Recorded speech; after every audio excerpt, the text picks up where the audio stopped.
I tried hard to be proud of my service, but all I could feel was shame. And racism could no longer mask the reality of the occupation. These were people, these were human beings. I've since been plagued by guilt anytime I see an elderly man, like the one who couldn't walk, who we rolled onto a stretcher and told the Iraqi police to take him away. I feel guilt anytime I see a mother with her children, like the one who cried hysterically and screamed that we are worse than Saddam as we forced her from her home. I feel guilt anytime I see a young girl, like the one I grabbed by the arm and dragged into the street. We were told we were fighting terrorists. The real terrorist was me, and the real terrorism is this occupation.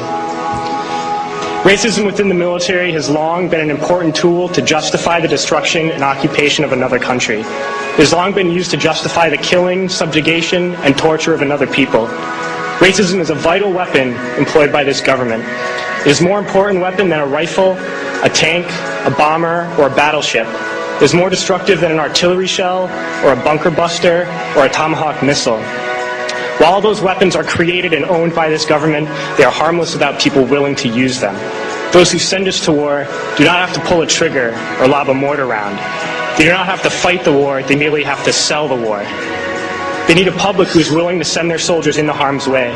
They need soldiers who are willing to kill and be killed without question. They can spend millions on a single bomb, but that bomb only becomes a weapon when the ranks of the military are willing to follow orders to use it.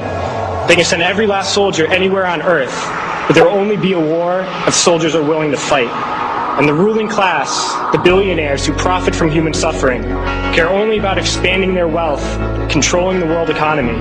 Understand that their power lies only in their ability to convince us that war, oppression, and exploitation is in our interest. They understand that their wealth is dependent on their ability to convince the working class to die to control the market of another country. And convincing us to kill and die is based on their ability to make us think that we are somehow superior.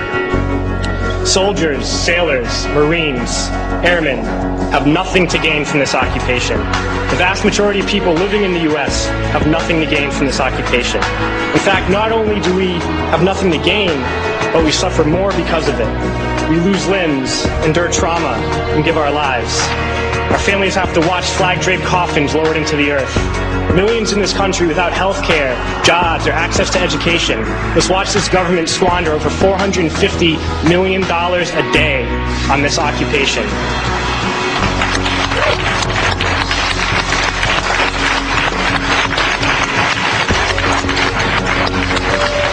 Poor and working people in this country are sent to kill poor and working people in another country to make the rich richer. And without racism, soldiers would realize that they have more in common with the Iraqi people than they do with the billionaires who send us to war.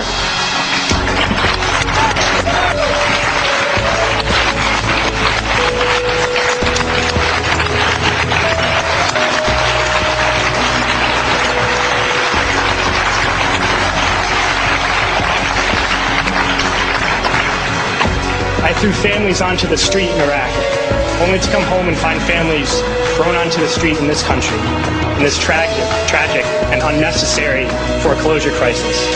We need to wake up and realize that our real enemies are not in some distant land. They're not people whose names we don't know and cultures we don't understand.